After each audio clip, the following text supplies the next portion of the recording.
Well, good morning, everyone. I want to welcome you to Community Christian Church. My name is Jacob Thorne. I'm the pastor here.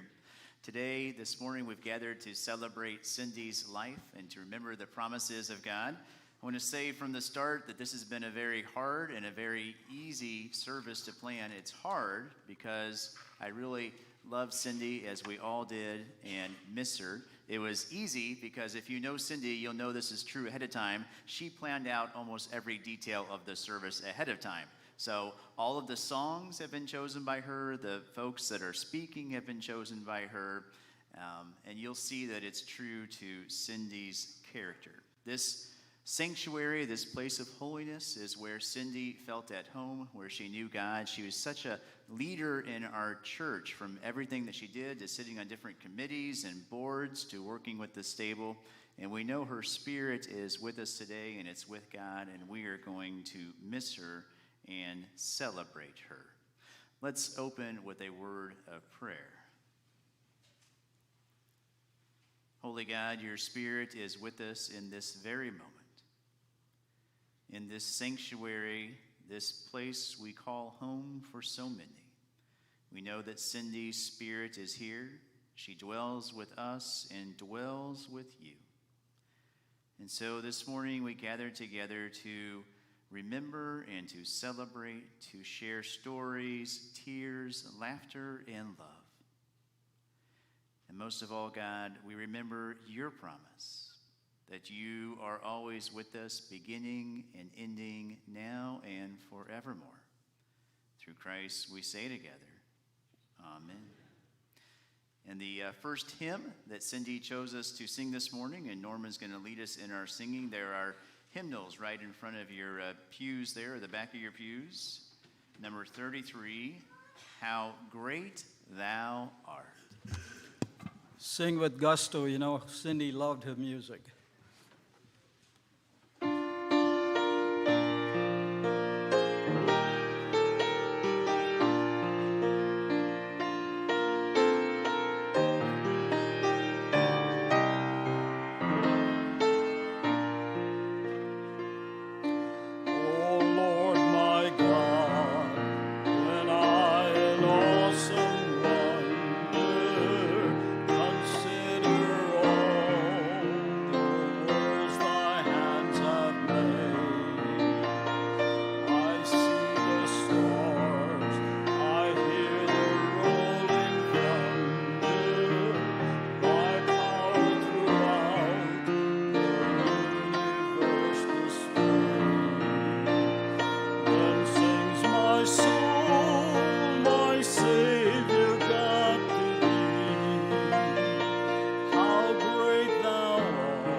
How great thou art, how great thou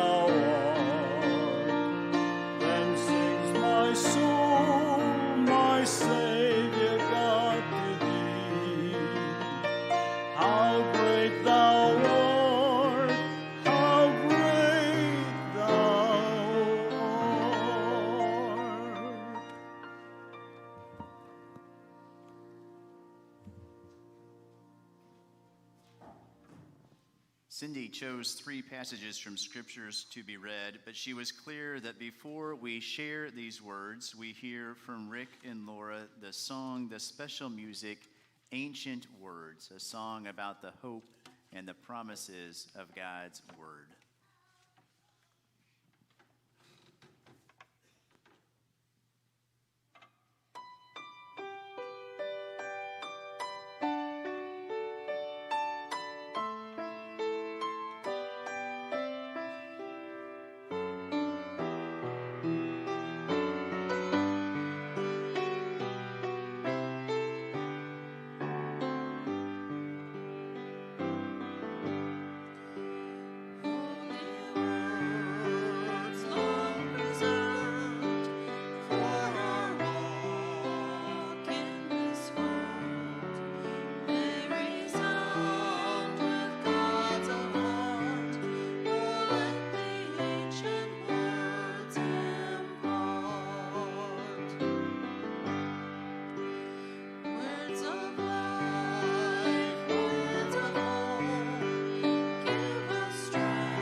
And now I invite you to hear the ancient words that Cynthia has chosen to share with you this morning. The first from the book of Ecclesiastes, chapters 3, verses 1 through 8. For everything there is a season and a time for every matter under heaven. A time to be born and a time to die. A time to plant and a time to pluck up what is planted.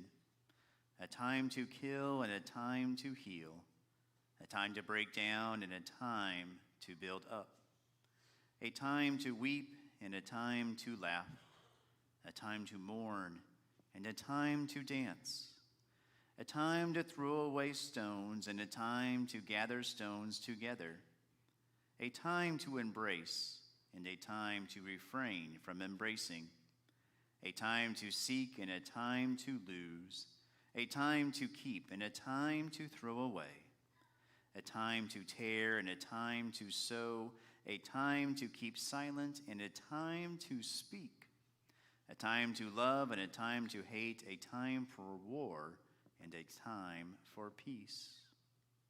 And then from the Gospel of John, the 14th chapter, verses 1 through 4, when Jesus is speaking with his disciples about what comes next after life on this earth, Jesus says this: "Do not let your hearts be troubled. Believe in God. Believe also in me.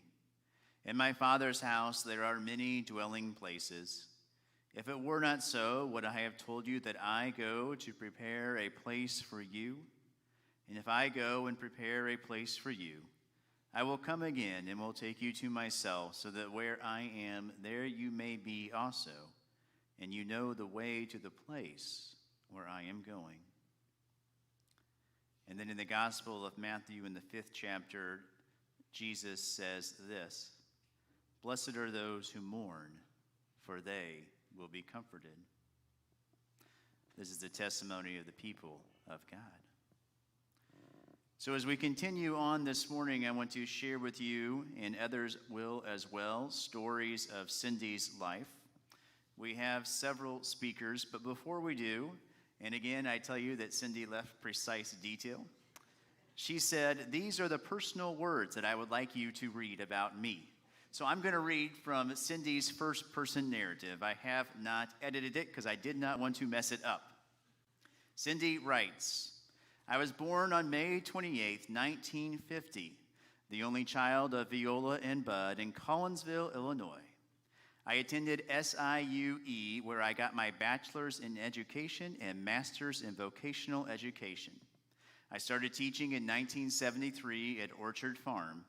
I spent summers at U of I, Champaign-Urbana, where I completed the coursework for a specialist in vocational technical education." Now remember, these are Cindy's words, not mine. "At Orchard Farm, I met this science teacher who I didn't very much like at first. But then I ended up marrying him. One of the best decisions I made in my life, because he was and always has been my other half. In 1982, we had Justin, our pride and joy. 4 years later, Derek, my baby, came into our lives, and our family was complete. I moved on to teach in Parkway and then Clayton. I love teaching and my students. I received 3 honors that I am very proud of. I was named Marketing Teacher of the Year. My entrepreneurship program was named the best in the state, and I was one of 50 teachers selected to be the guest of Toyota and the Japanese government for a 2.5-week adventure in Japan. Ted and I were both very fortunate to be able to retire at 52, and then the adventures really began. We have visited over 50 countries and have had experiences beyond belief. One time, Jacob asked his mommy why we were gone so much. She replied, "Because Mimi likes to travel and Papa goes along." I think that pretty much sums it up. Shortly after we retired, Justin met his match, Jenny. She came into our lives like a breath of fresh air. In 2012, they were married, and in 2014, they gave us the love of our lives, Jacob. I always knew it would be fun to be a grandma, but I never imagined how much joy being Mimi would ever bring me. Derek and Lacey, you are 2 kindred spirits in more ways than just art. You fit together, complete each other, and you can't ask for more than that. You guys have to stick together now, visit with each other, and continue to share your lives and loves. When you get together, laugh and remember the good times we shared. Enjoy your time together and always be there for each other through thick and thin. Just know that nothing worth doing can be done in a single lifetime, so now it is your turn. Justin, Jenny, Jacob, Derek, Lacey, it is up to you to hold it all together. Know that I love you with all of my heart, and that will never change, no matter the distance between us. And Ted, see you on the other side, my love. And now I'd like to invite Amanda Miller to come forth and to share the words that her brother Michael Richardson has written.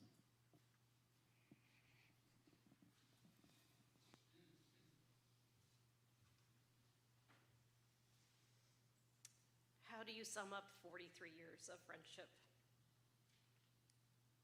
I met Cindy the summer of 1980 when I interviewed her to see if I wanted to take her class. She was new to the marketing and business program. She was the teacher at Parkway South. I had had problems with the previous teacher and wanted to be sure that we would be able to work together. When we met, what I found was a kind, caring, and one of the nicest people you would ever meet. I decided to take the class, and a friendship was born. One of the activities Cindy and I worked on with a small group of others was becoming Missouri State DECA Chapter of the Year. DECA is an extracurricular club that goes along with the marketing class. Working on this project gave us a chance to get to know each other better. Cindy and Ted were introduced to Community Christian Church by way of a pancake breakfast that I invited them to attend. The youth group, then known as CYF, was having a fundraiser for an upcoming trip. They liked CCC, started attending, and would later join.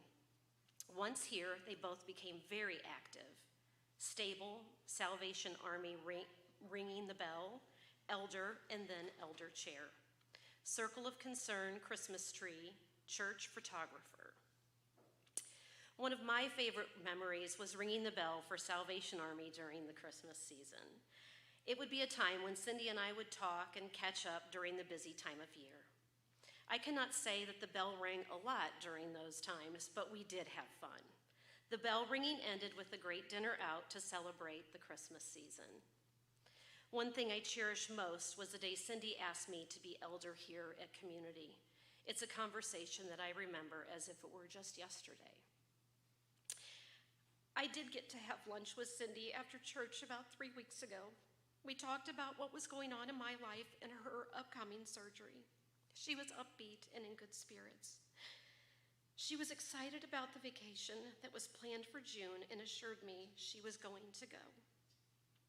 She told me, like she has done many times before, it was in God's hands. And when I left that day, I got a big hug and an I love you.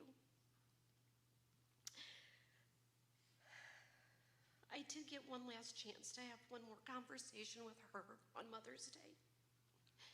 She called me and we talked and laughed. I told her I was praying for she and Ted, and we made plans for dinner at my house in July, and we said, I love you. Would I have said anything different if I would have known it was the last time we were going to talk? I don't think so. Words of Michael Richardson.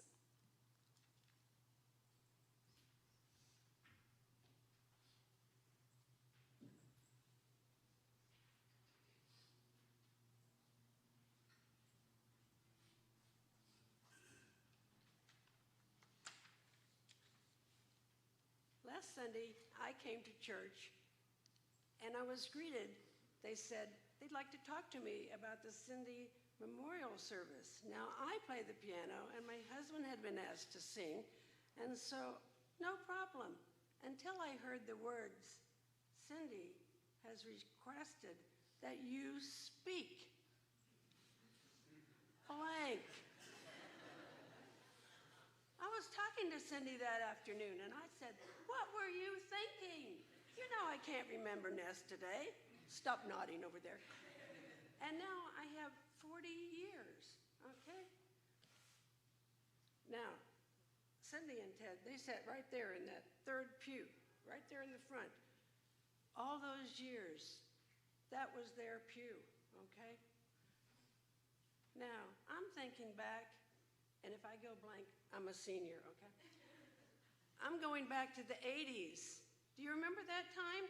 Dial back. Okay, women had their hair permed. Here's Cindy. Here's me, brown, okay? We were in style. When we first joined this church, there was a group of women, and they were making crafts. And they were going to sell them for mission money. And Cindy says, what about our time? We got kids. No. She said, we're going to sell our space. Huh? Space. Yes, that's what we got. And those professional crafters are going to come and sell their wares in our space. Okay. You know what? A lady said, yes, that's in October. We're going to sell chili and hot dogs. And I said, well, what else can we do? She says, we've already sold out all the space. No, what about that thin hallway and the 2 kids' classrooms in the back? So we had craft sale and garage sale, and we're in business. In business means you got to have a treasure. What is Cindy? A business teacher. Hey, she took that job for life. Little did she know. Okay, then came along high schools, and they said, we've got the space, and they've got the people, and that kind of ended that. But after our charity donations, we still had some money left, so we said, we're going to build a building, a 4-car garage, and men were running the church, and they said, okay, back in the back lot, and we're in unincorporated Manchester, so no problem. And we did that every Wednesday and every Saturday for all the season. And guess what? Cindy's still the treasure, okay? Then came along that time that said, you know, build it and they'll come. So with the church's help, we decided we're going to build a big building with a gym and classrooms in the back and a lot of space for our stuff, okay? That meant Cindy's going to take over the PR job. And then there's committees, and she calls with an agenda and all that. And then Ted and Cindy and a friend said, we'll take over the toy section. And we want everything clean and refreshed, and we're going to present it in designer fashion, like a boutique. And it's a 5-day sale, and it's 3 times a year, okay? Excuse me. Well, from the beginning, we knew that Cindy had something, some kidney something. And we would joke because she's going off to Colorado on vacation, but really we knew with the kids that they were going there for a checkup, and it was serious. But when she'd return, I often would have to talk to her. Now she's the one who manages everything, and Ted, he's her protector. And he didn't know if he wanted me to talk to her, because it was always about crisis. Do you ever have that crisis? You know? And she'd pick up the phone and she'd say, hi, sweetie. She called everybody sweetie or sweetheart. And I would tell her about the crisis. It's either church politics, or maybe it was Manchester, because by that time we're incorporated and there's always something with them. Or maybe I had just stepped in the mud puddle and I didn't know why I was there or what I was doing there. But I would yap on for 15 minutes, you know? And then she would say in 2 sentences, okay, this is what you're going to say, and this is what the stable's going to do. That's what we call ourselves. And she'd take care of the rest. Excuse me. Click goes the phone. My heart would start beating again. And Ted, he'd been pacing the floor all this time, and he could breathe again. And we'd give him an A+ for being the big, good protector. You see, when we were working with Cindy, and that box had to be moved or this had to be done, it was Ted that was doing the job. Me, I'm over here. I'm like the kid in the TV who says, I can move that box myself. And we would meet. But then, you know, a couple of decades went by, and it was Ted who was right. Because Cindy came and said, I need a kidney transplant, and I could use a few prayers. But the way she said this, it's like, I'm going off to get a flu shot. And when she had a double transplant, it's like me saying, I'm going off to get my 2nd booster. You could never tell about Cindy's health. You see, she could be walking the dog down the street and she would meet the curb. Or she would be on a trip on the beach. And, you know, she loved to travel. We loved to travel. We talked travel. But on the beach, the waves would roll right over her, or roll her over even. And then it would be a sprained knee. It's a leg. It's a knee. It's a broken elbow. It's a shoulder. She had so many contraptions, they could have started a store. But remember I told you that Ted and a friend, they were in charge of toys? Cindy, we had our own Energizer bunny right there. Ted would put in a new battery, and away she'd go. All this time, she's been a teacher, and they're raising 2 sons. Now, if you ever met those 2 sons, they would talk to you like adult human beings, and they had impeccable manners. Did you get that? Kids talking to adults with respect? Yeah, and that's how Cindy and Ted, Justin and Jenny are raising their grandson, Jacob.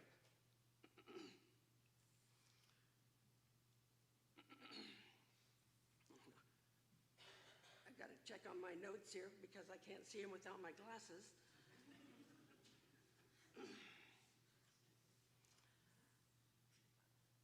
You know, really, Cindy and our family and their family, we really had no social life together. And we didn't talk on the phone chattily like women do. We didn't even compare recipes. She's a really good cook. I defer on that, okay? We didn't even really discuss religion, except in Bible study. And Cindy was our leader, our teacher for many years. However, you remember back in the 80s when people were going country? No. We loved modern, and we stuck with it. We're finally in style, okay? But that's because, you know, Cindy and I, we're kind of like in vibes, and we're sharpshooters, straight shooters, maybe even cutting edge at times. And if there was a project and goals, we want to get this done. There's no dancing around. Now, the stable is not the only thing. She would volunteer for other jobs in the church. And if she said yes to a job, she would get it done and get it done well. Now, when she was the chairman of the elders, they decided to have a chili cook-off. If you're going to have a contest, you've got to have a trophy, okay? And so Ted and Cindy took a block of wood, and they put another block on top, and what do you think they slapped on the top? An empty chili can, of course. And then they made another trophy for the second runner-up, okay? Now, let me tell you, don't laugh about those trophies, because they've been handed down for many years, and you better not lose them, okay? Women and men are cutthroat to get those trophies.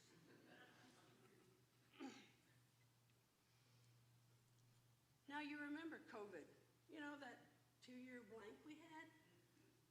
This was a positive for Cindy. Yeah, can you believe? If she wasn't feeling so well, they could zoom right into church. They would zoom right into their committee meetings. This was great. And when Cindy was feeling good, she would join us at the stable.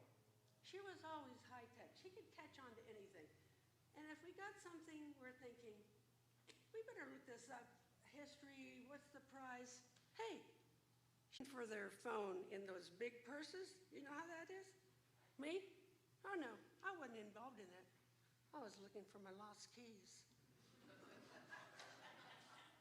At the end of our last sale every year, we had Circle of Concern.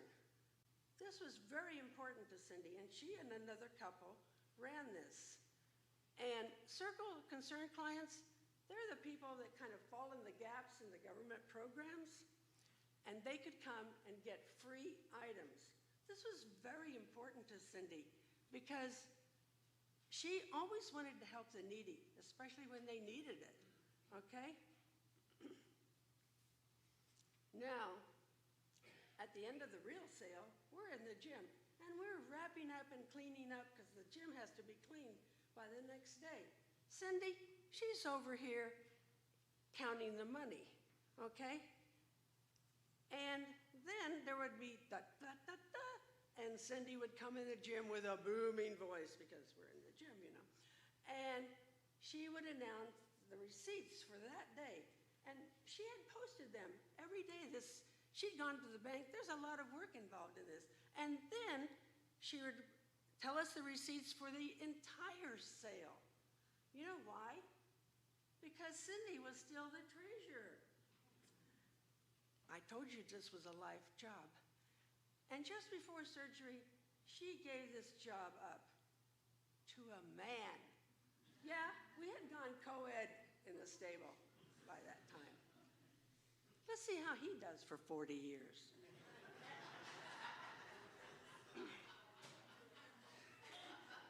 Okay, I gotta wrap this up. And I know you're saying, but you didn't talk about that, and you didn't talk about that. No, I didn't. I just talked about this one little narrow strip. You know why? Because you're gonna tell them at the luncheon right after this all the memories that you have. They would be honored to hear what you have to say about Cindy. Now in speech class, I learned that you have to start out with an idea, and then at the end of the speech, you're supposed to connect that back to that first idea. Do you remember what it was? It was about hair. Yeah. Well, our daughter got married, and I love my son-in-law, but their family couldn't help participate at this time. So my other daughter and a friend, we made all the decorations.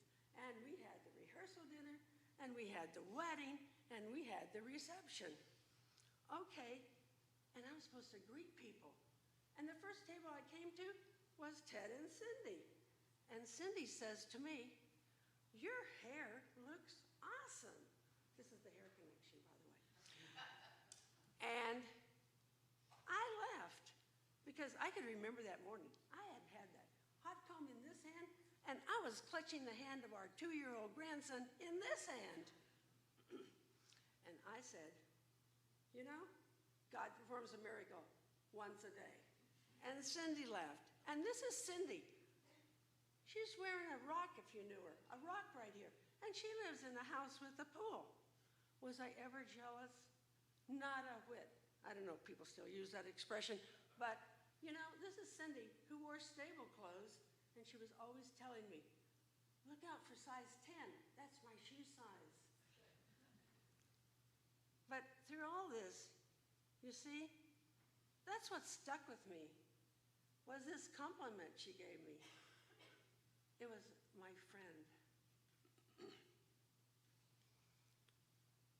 Now, after the heart surgery, my husband went to the hospital, and he was talking to Ted, and he came home, and he said, "I don't know if this looks so good." And I said, "Cindy's a fighter."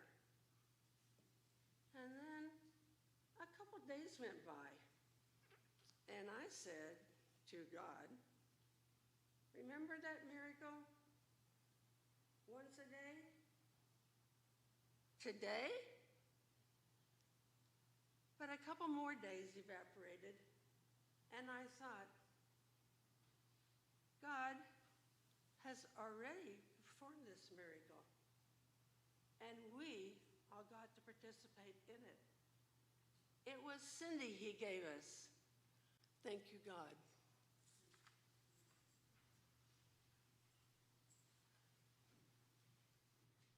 As our next speaker comes up, Floss, I want to read with you one more thing that Cindy has written down here. Working and volunteering in the church, she writes, has been very important and fulfilling. The stable, as we just heard, has given me an outlet to feel like I am really helping people. And as she makes her way up, she writes this: "It also gave me my second mom, Floss. Being the toy ladies brought us so close together, and she is my rock and counselor."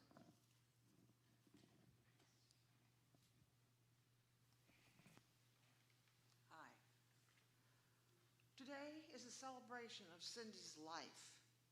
It's 25 years when we first met, and yet it just seems like it was yesterday. Cindy has her own person, a daughter, a wife, a mother, a grandmother to Jacob. Hi, Jacob. A friend and many other things. She would make things with Jacob, like making cookies, and then they would take them down to the fire station for the firemen to enjoy. And I mean, what more fun can a grandson ask from a grandmother than making cookies and going to the firehouse? Ted would bring Cindy and Jacob to my home once a week to examine the toys for the stable ministry sale.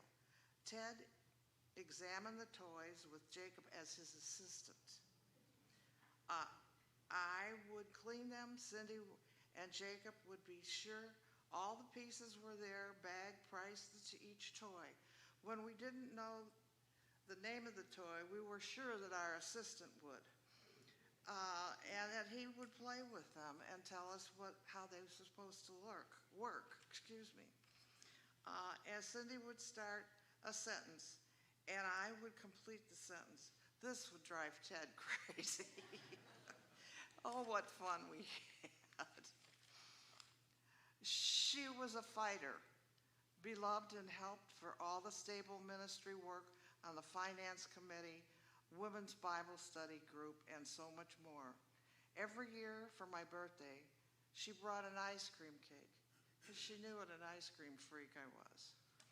Cindy really loved to travel and has been places I could only dream of going. Jacob would often go with them and give him a bag with small toys in it and give him one every hour. Remember? Yeah. They all went to Disney together, kept him busy with the toys. In fact, he asked if they were going to go again and would he get more toys in the bag. She spoke as if she thought of me as her second mom.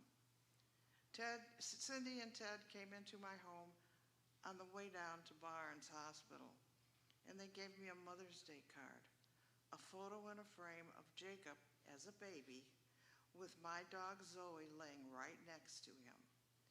Who but Cindy would think to do that on the way down to Barnes? Not me.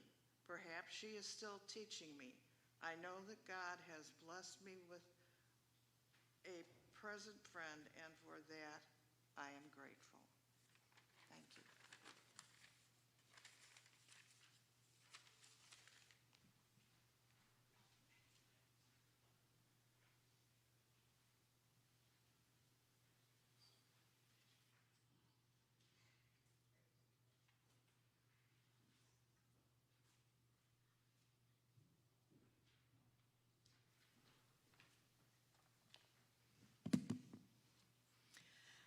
I have known Cindy for 50 years, and I am one of her many best friends. We met each other in the fall of 1973 at Orchard Farm School District in St. Charles, Missouri, right out of college. We liked each other instantly because we were unapologetic about being first in line at the buffet table that day, and the fact that we both lived on the other side of the Mississippi River in Illinois. In addition, we were thrilled to find out that the school day ended at 2:30. That gave us just enough time to drive downtown, go shopping for teacher clothes, and be home in time for dinner. Our plans were unfolding nicely. As we began teaching, we learned that there were flood days instead of snow days because the school sat between the Mississippi and the St. Charles rivers, an evolving floodplain of which we were not necessarily aware when we signed our contracts. We did not live far from each other, so we carpooled. I lived in a trailer park, but she lived on the bluffs of the river in Alton, Illinois, renting the upper level of an older home. One day, on the way to school, the bridge was out. Cindy says, "No problem. We will just keep driving and take the next bridge. There's got to be another one around here somewhere." 3 hours later, we arrived at school. While teaching, we learned of another hazard, fog. We were the cheerleading and pom-pom sponsors, which meant attending the evening basketball games. One night, the fog was so bad, We had difficulty seeing as we drove home. Cindy says, "No problem. I will roll down my window and stick my head out and look for the road markers to keep us on the road." Well, I don't have to tell you how many issues this presented. So, we inched our way back to the school just in time to see the coach locking up the building. He had no other choice but to invite us to spend the night with his family down the road. Boy, was his wife surprised. After that, we both moved to Missouri. We often spent evenings and weekends creating lesson plans together. One day she asked me what I was working on, and I said, "Some fun games for English grammar." She said, "Practice them on me. If I like them, you can use them. If I don't, I will fix them for you. No problem." During one of our marathon weekend work sessions, she offered lunch. She said, "How about I make you a sandwich of some fresh cow tongue that I just purchased?" I indicated pretty strongly that cow tongue would not be the best choice for me. Without skipping a beat, she said, "No problem. I have bologna." Great. As we were eating, I'm thinking that this sandwich tastes really good. So I asked where she got the bologna and what kind it was. She looks up at me with that ever so slight snicker because she is so pleased with herself and says, "I am glad you like it. It's cow tongue. I didn't have bologna." She told me that's what I got for being so picky, and she laughed and laughed. At one point, we decided that we needed to exercise and lose weight, so we joined a small gym. We felt so good about our decision that we would stop for pizza at the end of almost every session. We actually started to look forward to exercising. However, it was not all exercise, pizza, and lesson plans. Some evenings we would go to Westport and listen to the Herb Drury Trio, a well-known local jazz ensemble. It wasn't until years later Cindy told me that she really just liked country western music. So I asked her why she never said anything, and her response was, "What, and miss all the fun?" With Cindy, everyone else came first. She was a gifted educator. She was loved by her students because she had respect and compassion for them and treated them like adults, and her friends loved her for the same reasons. Eventually, I moved to Indiana, and she went on to bigger and better things. She married her wonderful husband, Ted, and had two beautiful boys who made her so proud. She bragged on them to me over the years. But she was especially proud of her grandson, Jacob, whom I've only met in person a few times. But I must have over 100 photos of you and your Mimi baking, coloring rocks, going places, and doing projects together. She loved all her family. In 2000, I met my future husband, Alan, but before I could marry him, I had to drive him all the way down here to St. Louis to get Cindy and Ted's approval. He had to pass Cindy's litmus test, which he did, no problem. And Cindy and Ted are front and center in our wedding photo. Over the years, we have visited each other and traveled together. We went to the Middle East and to Iceland with Cindy and Ted, but through it all, we never focused on her health issues. Cindy and I lived our lives as if today was yesterday, and we had all the time in the world to be best friends. We will all remember Cindy in our special ways, but one thing is for sure, we were all very lucky to have known her.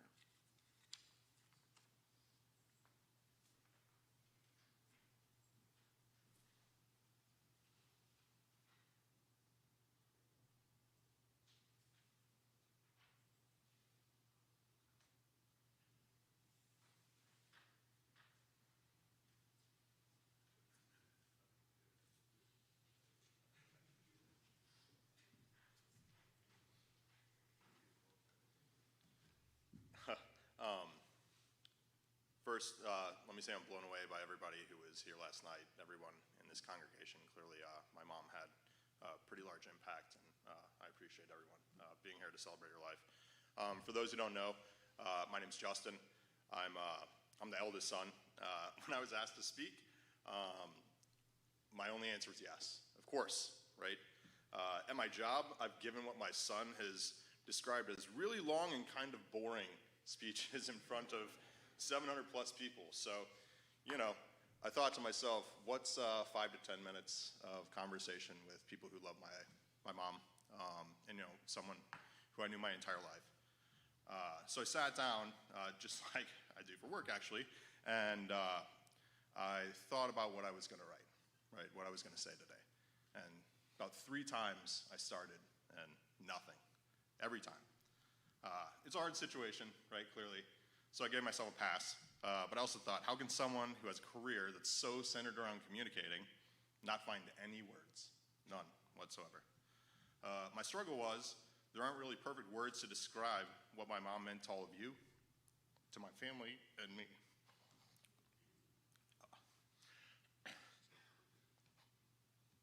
The laughter that we shared, the impact she had on those she met, and the special memories that we keep, only can really truly be appreciated through sharing the times that we had with her. So I'm going to share a couple of my favorite memories with you guys now. One of my favorite things about being with my mom was how much we would laugh. And I'm not talking small chuckles here or there. I'm talking the really deep, make you cry, your side hurts type laughs. Lighthearted making fun of each other was always on the table for our family, and I'm sure all of you were the recipients of that at some point in time as well. Some of the funniest things for me were when my mom would very confidently mispronounce a word, and we would laugh about it. Or she would have a plan that she was so into, and my dad would have a clever remark that he would say on the side while begrudgingly following all of her instructions. Each of those funny moments are actually inside jokes that Jenny and I share now years after they happen. We also loved stories that we thought were funny, right? One of my mom's favorite stories that she thought was hilarious, and I agree, actually had to do with her mom, my grandma. For them, treats were a really big deal in her family growing up. And one of her and her parents' favorite treats was Hershey's chocolate bars. And so for a special treat, they'd all get one, and they'd share it after dinner, right? My mom would eat hers really quickly, just like every kid would, right? My grandma, on the other hand, would take hers, put it in her apron, and then slowly enjoy it as she was doing things in the kitchen and around the house. And it seemed like she was enjoying these treats for much longer than everyone else, right?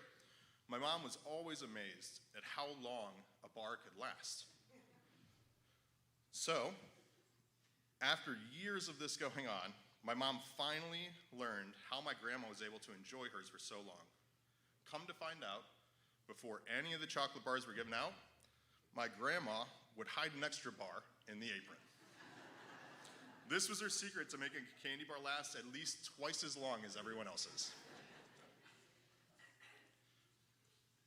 Growing up, I was always extremely proud both my parents were teachers.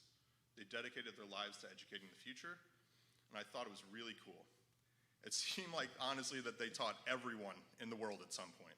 There was rarely a trip to the grocery store, or Walgreens, or Home Depot, or anywhere really, that someone wouldn't recognize them and was genuinely excited to come up and say hello.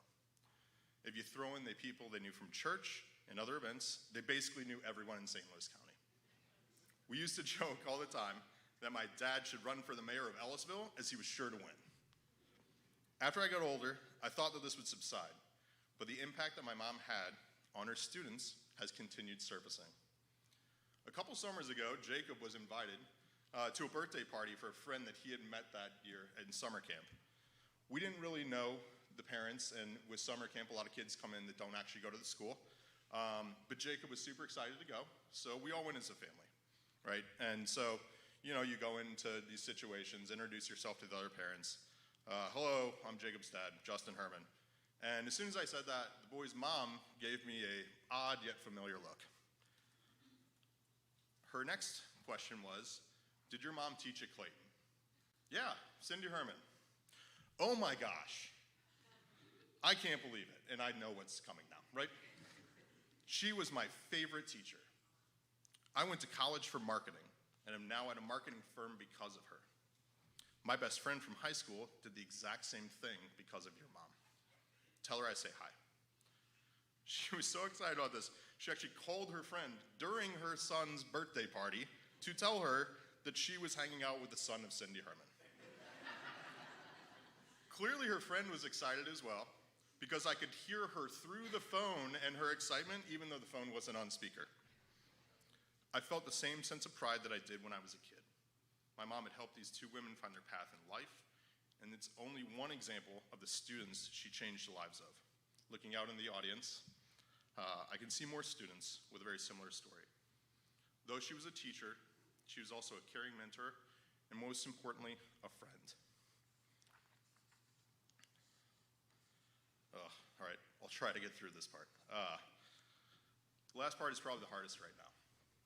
My mom was an amazing friend, having a very personal and genuine relationship with each of us, leading to treasured moments that we all shared. For me, I clearly see, I see this when I see the friendship and the love she has for my wife, Jenny.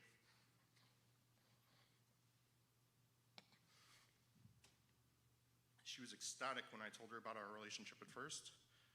Even before she was married, she invited Jenny as a part of the family. She truly loved her with all her heart and embraced her.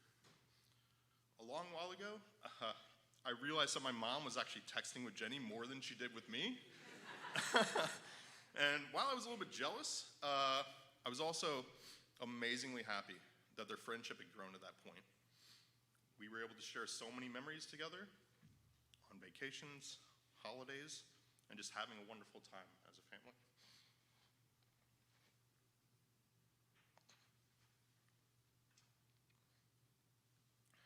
The only thing that really compares to this is her relationship with my son.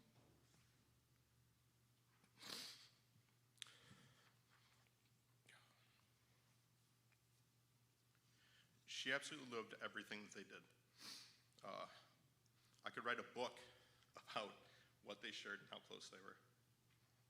When Jenny and I had to go back to work after Jacob was born, I don't know how many of you know this, my parents watched Jacob every Monday through Friday until he was able to go to daycare. Even after that, when he was really small, that's when they started sleepovers. This is something that I know he treasures to this day. And when they moved into their home recently, it was still a requirement that he would have somewhere to sleep when he came over. When COVID hit, my parents were instantly a part of our family's bubble. They watched Jacob basically every day while Jenny and I worked from home, doing puzzles, watching shows, working toys for the church stable sale, and having lunch with the ladies at church, as my son calls them. Even playing games that Jacob would invent for them with rules that somehow made it that Jacob would almost always win. And of course, my mom would lose. I will say, the only time she ever won one of these games, it was a huge event for our family.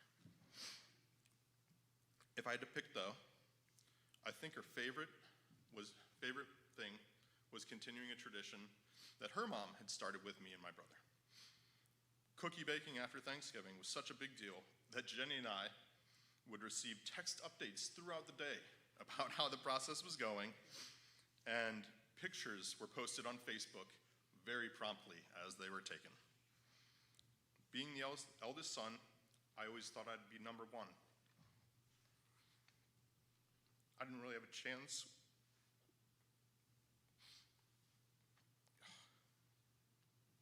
Once my son was born, I didn't even have a chance. I'm so grateful for the time they spent together, and that what made her the best will be a big part of what he becomes.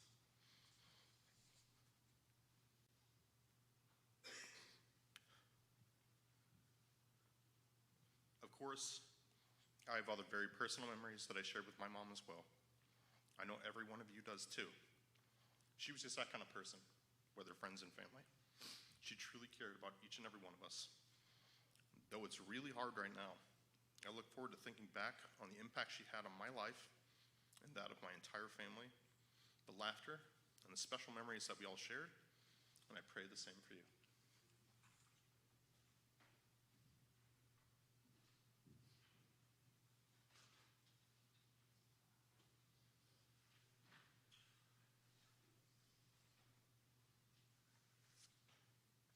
I've never spoken to 700 people, so this might be a little bit more difficult. Growing up, I always knew that I had the best parents anyone could ask for, and I always thought that I was biased because obviously they're my parents. But as I got older, I started to see that all of the people they affected and touched throughout their lives, friends, students, other teachers, and our whole family, everyone seemed to love and continue to love my folks. And I finally began to realize that I'm not biased, I'm spoiled. They really are the best parents, and I believe some of the best people to grace this world. And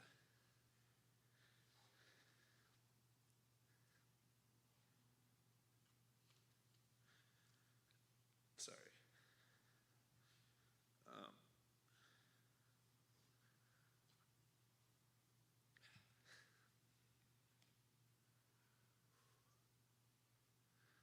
I really hope that my mom knew how important and special she was. And I'm not going to miss this opportunity to tell my dad the same thing.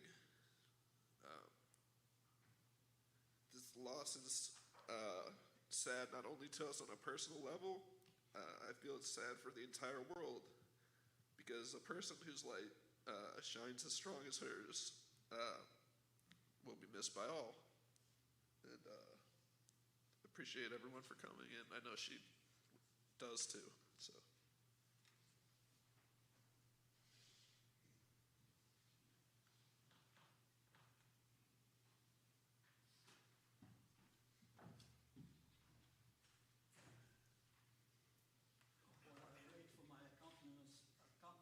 Make her way here, let me just say that I'll never see a bologna sandwich the same way again. Thank you, Cindy.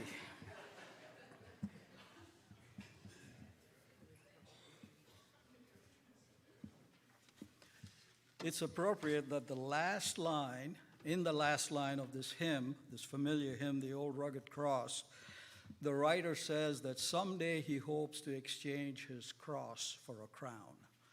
Now we know that Cindy carried her cross with faith, with dignity, with courage. She was always very positive. She always looked to the future. She looked to life. And as we are assembled here to celebrate her life, we can be sure that she's smiling down on all of us, because Cindy has exchanged her old rugged cross for a crown.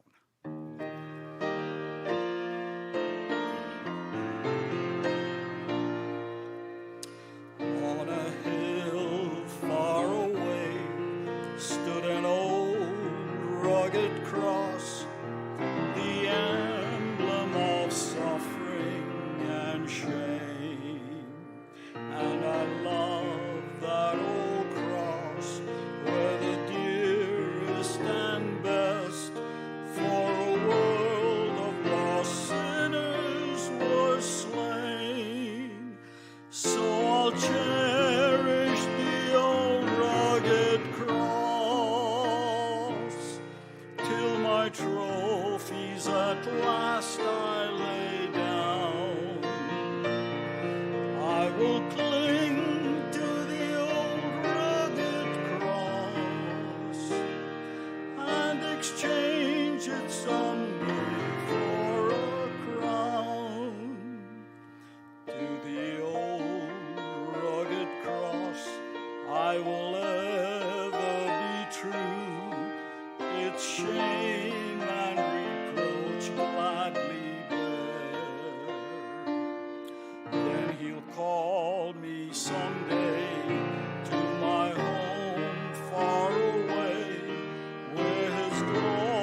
trophies at last I lay down, I will cling to the old rugged cross and exchange it someday for a crown.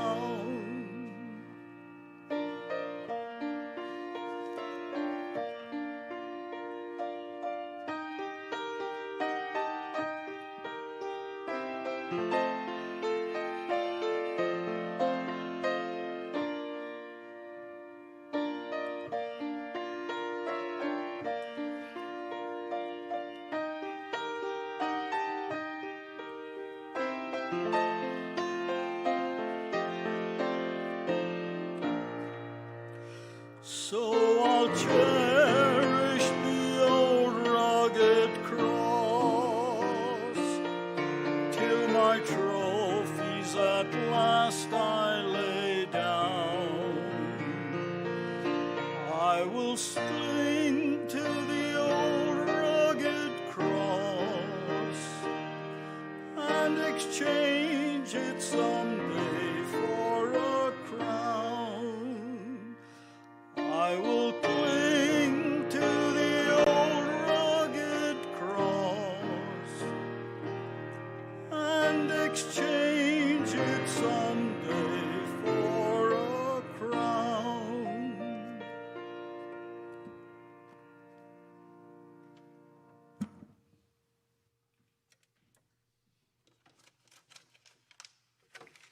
Just a moment, I want to share with you a promise that God has given to Cindy, a promise that Cindy knows. But before I do, one more piece of writing from Cindy. She writes this: "My life has had its ups and downs, but through it all, God has always been the one carrying the burdens. Whenever trouble came, and come it did, I just turned it over to God and then forgot about it. I mean, if my troubles were in his hands, why did I need to worry? Worry doesn't add one more day to your life, but it sure does take away the joy and happiness that we should feel every day. If there is one thing I want you to remember about me, it is this: be happy, smile, love, and don't worry, because God's got it taken care of." And so now I share with you a promise from God to Cindy, a promise that comes from the scriptures, from the voice of God, that says this: "Cindy, I have called you by name from the beginning. I know you. You are mine and I am yours. You are my beloved and my favor rests upon you. I have molded you in the depths of the earth, knit you together in your mother's womb, carved you in the palm of my hand, and hidden you in the shadow of my embrace. I look at you with infinite tenderness," says God, "count every hair upon your head, care for you more than a mother, a father for a child. And wherever you go," says God, "I go with you, and nothing will ever separate us." The final reading from Cindy that I want to share is a poem that she wrote for this day for her family and friends. She asked that I read this poem and then sing afterwards together, "God be with you till we meet again." And here is what she says: "A poem I wrote for my family.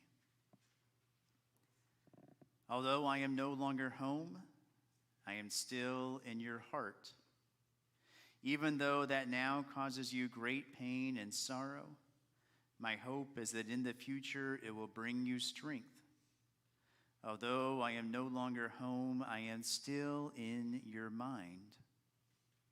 Remember the memories of our first date, our marriage, the birth of Justin, Derek, and finally Jacob, the gift of Jenny and Lacey, time with family and friends, vacations to exotic places all over the world, and special times together.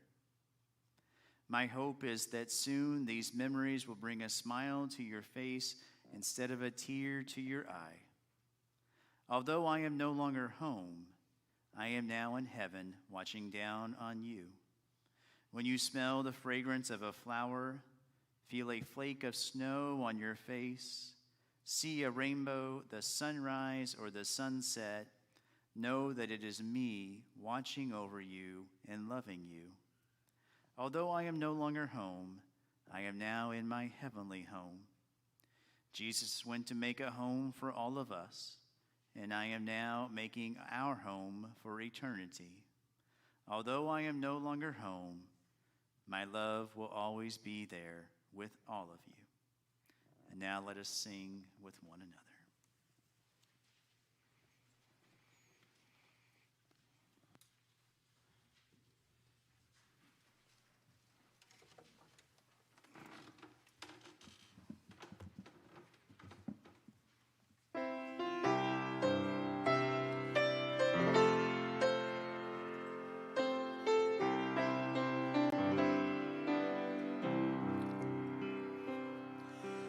God be with you till we meet again.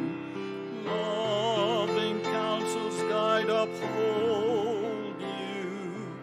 With a shepherd's care enfold you. God be with you till we meet again. Till we meet, till we meet, till we meet at Jesus' feet.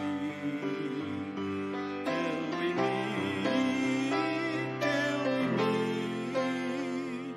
God be with you till we meet again. God be with you till we meet again. Unseen wings protecting hide you. Daily manna still provide you. God be with you till we meet again.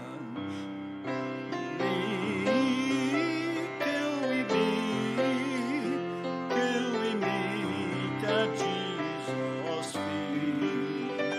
Till we meet,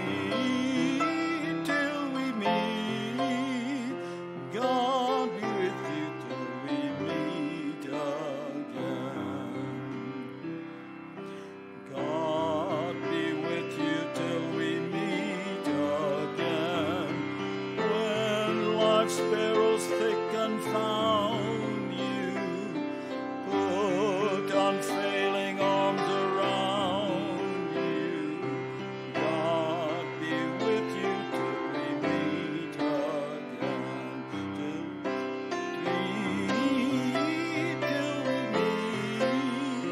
Till we meet at Jesus' feet. Till we meet,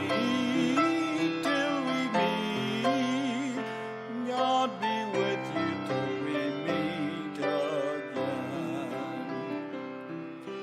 God be with you till we meet again.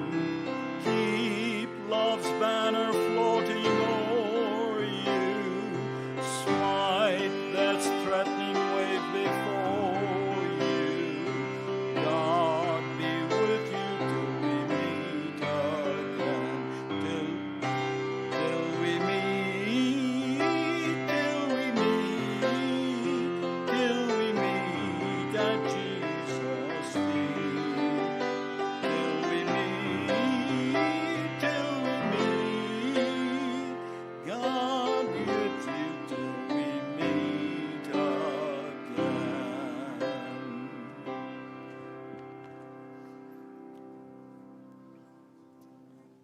Will you please join me in a closing prayer? Heavenly God, we have heard the stories of your scripture. We have shared the stories of Cindy's life. And we have heard the promise that you give each one of us. So now, God, may you once again embrace Cindy's spirit. Wrap her loving arms around her. Give her your presence and be with her until we meet again. Through Christ we say together, amen. In just a moment, I'll offer a final blessing. Before I do, an invitation, a reminder to join us next door in our gym for fellowship and lunch with family and friends as we continue to celebrate Cindy's life. And now, as we go forth, may we remember those words of Cindy's, the words of Scriptures. Do not worry, all shall be well, all shall be well. Go in peace, now and always. Through Christ we say together, amen.